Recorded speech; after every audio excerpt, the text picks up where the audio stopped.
In this video, I'm going to show you how to delete a strip on Wix. Now, the first thing you'd want to do is to head to your Wix website editor.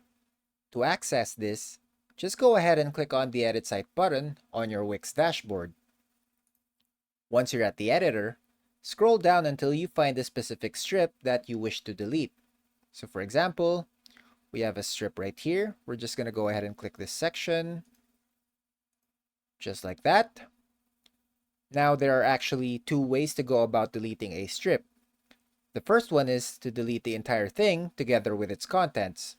To do that, just right-click on the strip, then click on Delete. Now, as you can see, the strip is gone and the contents of the page have adjusted.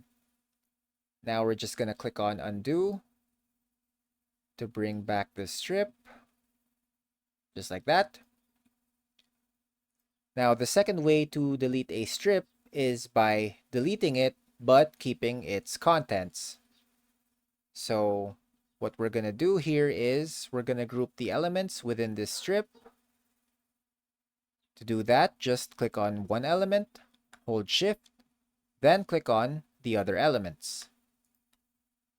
Once that's done, click on Group Elements, and then we're going to move this to a different section that the strip isn't covering. So maybe right here.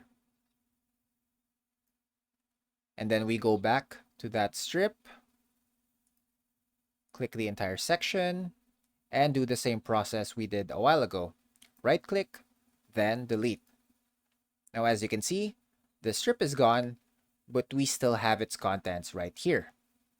And that's about it. That's how you delete a strip on Wix.